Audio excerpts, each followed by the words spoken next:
एक राजा को एक बार अपने महल में 100 नए सेवक नियुक्त करने की आवश्यकता हुई।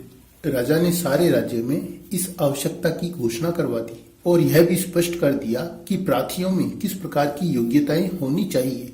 निश्चित दिन सुबह ही से राजमहल के द्वार पर 10,000 प्रार्थियों की भीड़ एकत्र हो गई।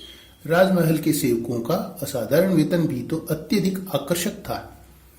प्रार्थियों के निरीक्षण का पूर्व निश्चित समय आया और महल के भीतर से निकलकर एक राजपुरुष ने सूचना दी कि अभी निरीक्षण अधिकारी के आने में कुछ और विलंब है।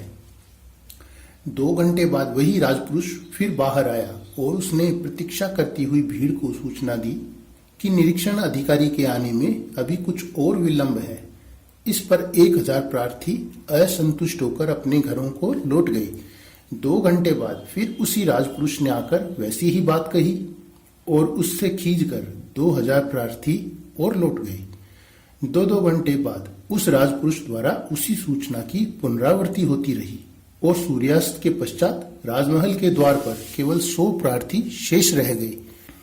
अपनी इस संख्या को देखते हुए संभवतः इनमें से प्रत्येक को अब आशा हो गई थी कि वह राज सेवा में अवश्य ही ले लिया जाएगा, किंतु रात के 2 पहर बीतते बीतते इन्हें भी नींद आने लगी। दिन भर के भूखे और थके मांदे ये प्रार्थी महल के द्वार की भूमि पर लेटकर विश्राम करने लगे और इनकी आंख लग गई और यह देश धरती का सबसे अधिक गर्म देश था। वृक्षों की अपर्याप्त छाया में बैठे हुए इन्होंने दिन भर का ताप सहन किया था और इस आधी रात के समय भी गर्मी की उमस वायुहीन वातावरण का सहयोग पाकर उनके सोए हुए शरीरों को पसीने से लथपथ करके उन्हें बेचैन कर रही थी। इन 100 में से 99 व्यक्ति धरती पर पड़े सोए हुए थे। केवल एक अब भी जागता हुआ उनके मुखों पर अपने हाथ के पंखे की हवा झलता हुआ उन्हें कुछ सुख पहुंचाने का प्रयत्न कर रहा था। यह व्यक्ति प्रातः काल ही से अपनी शक्ति भर महल के द्वार पर एकत्र जन समुदाय की जल और वायु से सेवा करने में संलग्न था।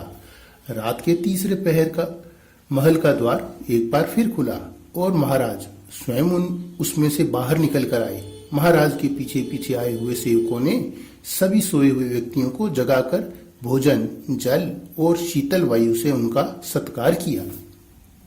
तत्पश्चात उन्हें अपने घर को विदा करते हुए सबको निस्वार्थ सेवा में अब तक जुटे हुए इस एक व्यक्ति का हाथ पकड़ महाराज ने उन सबके सामने कहा, जो महल के द्वार पर सेवा करता है केवल वही महल के भीतर भी सेवा करने का अधिकार अपने सामर्थ्य से अर्जित कर लेता है।